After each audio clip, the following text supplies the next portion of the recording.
నా పేరు నాగరాజ్ అండి. పెందుల్ సెంటర్లో కొత్త వలసకి వెళ్ళే దారిలో రోడ్డు పాయింట్లో తోపుడు బండి టిఫిన్ అమ్ముకుంటామండి. టిఫిన్ అమ్ముకున్న రాత్రి ఏఎస్ఐ గారు మురళీ గారు అని మురారి గారు అని ఏఎస్ఐ గారు నైట్ వచ్చి అందరి మీద చేసుకున్నారు. ఫస్ట్ 10:30కి వచ్చారండి. 10:30కి వచ్చి టైం అయింది, గుద్దవలసిందా లంచ్ ఒకడక గుద్దలగాండు, నీకు ప్రతిరోజు చెప్పాలరా, నీకు ప్రతిసారి నేను వచ్చినప్పుడు ప్రతిసారి నీకు చెప్పాలరా, నేను వస్తే షాప్ ముయ్యాలని తెలీదా, లంచోడక అది అని చెప్పి అమ్మన బూతులు ప్రతిసారి తిడతారండి. అలానే నిన్న కూడా 10:30కి వచ్చారు. 10:30కి వచ్చి తిట్టారు. ఫస్ట్ తిట్టేసరికి అప్పటికే మా టిఫిన్ మొత్తం అయిపోయిందండి. టిఫిన్ మొత్తం అయిపోయింది, తిట్టారు. లైట్లు వేసుకొని మేము గిన్నెలు తోముతున్నాం అన్నమాట. షాప్ సరిదే టైమే, గిన్నెలు తోముతున్నాం, టిఫిన్ అమ్ముతున్నాం అని చెప్పి తిడుతున్నారు. ఎలా ఒక్క కస్టమర్ లేరండి. టిఫిన్ మొత్తం అయిపోయింది, ఎలా పడితే అలా తిట్టేసి వెళ్ళిపోయారు. మళ్ళీ వచ్చేసరికి కానీ టిఫిన్ ఉంటే మాత్రం మరి మామూలుగా ఉంటుంది అది అని వార్నింగ్ ఇచ్చుకొని వెళ్ళిపోయారు. అయితే సరే తిడుతున్నారు, ఎందుకు వచ్చిన బాధ అని చెప్పి లైట్లు తీస్తారండి. లైట్లు తీసి మేము గిన్నెలు తోముకుంటున్నాం. అమ్మ గిన్నెలు తోముతున్నాం, నేను ఇంటికి గిన్నెలు మోద్దాం అని చెప్పి గిన్నెలు తీస్తున్నాను. అప్పట్లో జీప్ ఆపుకొని వెనకాతల నుంచి వచ్చి అక్కడ ఎంతమంది ఉంటే అంతమందిని ఎలా పడితే అలా కొట్టేశారండి. మా అమ్మని ఫస్ట్ నన్ను కొట్టారండి. నన్ను కొట్టిన తర్వాత వెనకాతలు ఉన్న అతను అతను కొట్టారు. మళ్ళీ అతను కొట్టిన తర్వాత ఎవరు అంటే దగ్గర ఎవరు ఉంటే అతన్ని ఎలా పడితే అలా చూడకుండా లాఠీతో కాలు మీద కొట్టేస్తున్నారండి. నేను అడ్డేసరికి మా అమ్మ వచ్చి కొడుకు అనుకుని అడ్డుకు వచ్చింది. అడ్డుకు వస్తే ముడుకు మీద ఒక దెబ్బ కొట్టారండి మా అమ్మకి. ఆ తర్వాత ఇంకా కొట్టేసిన తర్వాత అరుచుకొని అంటే చాలా పెద్ద గొడవ అయింది. అరుస్తున్నాడు, ఎలా పడితే అలా తిడుతున్నాడు. తిట్టిన తర్వాత నైట్ రౌండ్కి సీఏ గారు ఉన్నారు, గోపాలపట్నం సీఏ గారు అంటే అతను కూడా నైట్ ఉన్నారు. 3 కానిస్టేబుల్ ఉన్నారు. ఏటన్నా నన్ను కొట్టారు, పోనేదో నేను ఏ తప్పు చేయలేదు, నేను సార్ని ప్రతిసారి ఆ సార్ వచ్చిన ప్రతిసారి ఏదో తిడతారండి. అమ్మల మీద తిడతారు, లంచ కూడా అంటారు. లంచ కూడా నీకు ప్రతిసారి చెప్పలేటరా, రోడ్డు మీద బెకారాలరా, మీది ఏదో బతుకులరా, మీకు ఎన్నిసార్లు చెప్పాలి, ఏదో తిడతారు. తిట్టిన ప్రతిసారి తిడుతున్నాం, మన రోడ్డు మీద వ్యాపారం అండి, తిడతారు, భరిస్తున్నాం. ఎంత భరిస్తున్నాం అని చెప్పి కొట్టేయడానికి కూడా ఇలా ఇంత దారుణం కొడతారని అనుకోలేదండి. చాలా దారుణం కొట్టారండి. రాత్రి అంతా నిద్ర పట్టలేదు. ఏమని రోడ్డు మీద బతితే ఇలా కొడతారండి మనిషిని, ఇంత దారుణంగా కొడతారండి. మీరు ఎన్నోసార్లు టిఫిన్ బండి దగ్గరకు వచ్చిన ప్రతిసారి, అతను నైట్ రౌండ్స్కి వచ్చిన ప్రతిసారి రుబ్బులు అంపడం, సామాన్లు గిన్నెలు తోసేయడం, గ్యాసులు అంటే తనడం, ప్రతిసారి ఇంత దారుణంగా చూస్తారు. మేము ఏం చేసామండి తప్పు? మందు అమ్మామా, లేకపోతే దొంగతనంగా ఏమైనా గంజాయి ఇలాంటివి ఏమైనా అమ్ముతున్నామండి? ఏ తప్పుడు పని చేసామండి? ఒక్కటి చూపించండి. ఏ రోజైనా మన పెందు షాపు టిఫిన్ షాప్ దగ్గర ఒక గొడవ అయిందని ఏదో ఒకటి చూపించండి. మా మీద చెడుగా పేర్లు ఏమైనా ఉంటే చూపించండి. ఏ తప్పు లేదండి. ఏ తప్పు లేకుండా అతను ఏదో అహంకారం మీద ఏదో కోపం వచ్చి ఎక్కడ చూపించాడో తెలీదు. నైట్ మా బండి దగ్గరికి వచ్చి మా ఇంట్లో మా ఫ్యామిలీ మా అమ్మని కొట్టారండి.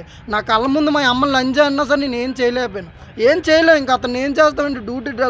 డ్యూటీలో ఉన్నారు. అతను ఏం చేసినా ప్రశ్నించినా సరే మనకే ఏదో ఒకటి చేస్తాననే భయం. ఇంకేం చేయలేక అతను ఎన్నిసార్లు తిట్టినా భరించాం. ఎన్నిసార్లు గిన్నెలు తోసారు, గ్యాస్ సిలిండర్ తోసారు, ఎంత చేసినా రోడ్డు మీద మేము వ్యాపారం చేద్దాం ఏం చేయలేకపోయాం. రాత్రి మాత్రం అతను కొట్టడం వల్ల మేము ఇంకా ఆపుకోలేక ఇగో ఇలా హాస్పిటల్కి వచ్చి దెబ్బలు గట్ట చూపించుకొని ఇలా కేసు పెట్టడం జరిగింది. రోడ్డు మీద బతుకుతాం కదా అనేసి నోరు మూసుకుని అనుకుంటే ఆయన ఇష్టం వచ్చిన నంజులు నమ్మిడీలను అడుగుతారా? మా పొట్టగా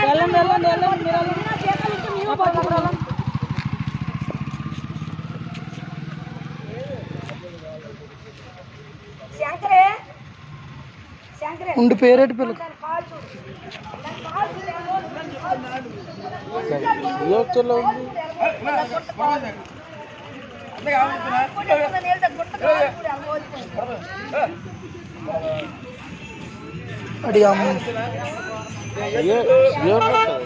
సీఏ ఉన్నాడు లోన, అదే మాట్లాడుతాను అంటున్నాడు. ఏటు మాట్లాడుతాడా మరి?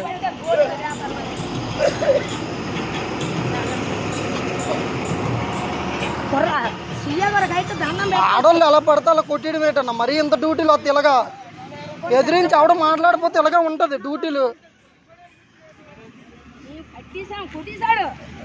కొన్ని షాపు 100 మంది జనాలు ఉన్నారు, పొయ్యిలన్నీ నెట్టేసిన తర్వాత కొట్టేయడానికి మనిషిని.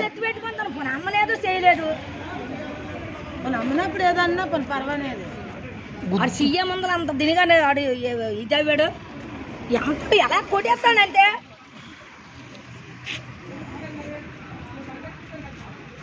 చెక్ ఫస్ట్ ఫోన్ చేయరా చెయ్యు అదో గుమ్గుమ్మలోడు.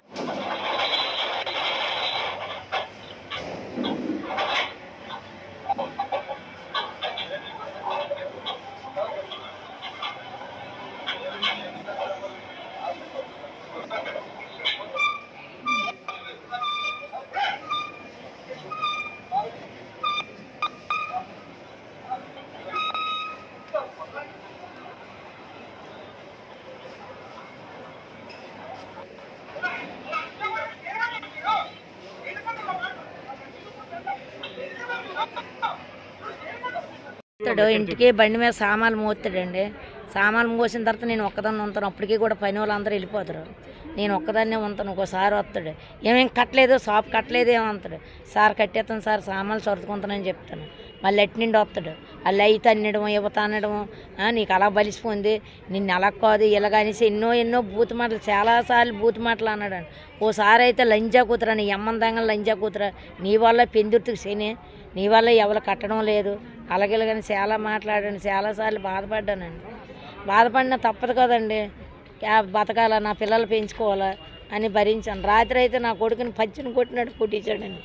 తిరగని ఇక్కడ తంతే అంత దూరాన్ని వెళ్ళిపడ్డాడు. ఆ యూపుని రాయి ఉంటే నా కొడుకు బుర్రబద్దలైపోయి చచ్చిపోతాడు కదా, అప్పుడు నా కొడుకుని ఇస్తాడా ఆయన? ఇవ్వడు. ఆయన చాలాసార్లు భరించానండి. ఈసారి మటుకు భరించలేకపోయానండి. రాత్రి ఎన్ని గంటలకు వచ్చారమ్మా? ఫస్ట్ 10:30కి వచ్చారండి. రే లంజా కొడుక నైట్ ఆపరా అన్నాడు.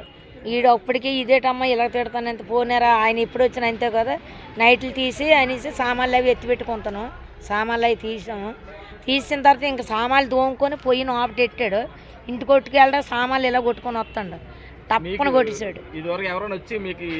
ఇంతవరకు కడతారండి, చెప్తారు, ప్రతి వాళ్ళు వస్తారు కోపంగా చెప్తారు, కానీ ఇలా తిట్టడం ఇలా కొట్టడం ఇంత దారుణంగా జీడిబాబుని కానీ నేను 15 సంవత్సరాల కంటే అదే 9లోని చేస్తాను. ఈ రోజు కానీ మమ్మల్ని కొట్టడం కానీ లేదంటే సిలిండర్ రొట్టుకు వెళ్ళిపోతారండి. సిలిండర్ రొట్టుకు వెళ్ళిపోతే మళ్ళీ స్టేషన్కి వచ్చి వాళ్ళు బతిమలితే సీఏగారు లోపల ఇచ్చేసేవారు. కానీ తిట్టిన ఇంత దారుణంగా లేదు. షాప్ కొట్టమ్మా, ఏటమ్మా, ఇదేటమ్మా, టైం అయిపోయి ఇందరిని కాదండి, వరుస ఎట్టే కొట్టాడండి రాత్రి. షాపులన్నింటిలో మమ్మల్ని ఒక్కలైతే కసెట్టుకుండా అందాక అలేకి వాళ్ళకి పనికొర్రోళ్ళు కొట్టేశాడు. సాయి తేజ గుమ్మలో మాది మా 4 మట్టుకు చేశాడు. చాలా దారుణంగా చేశాడండి.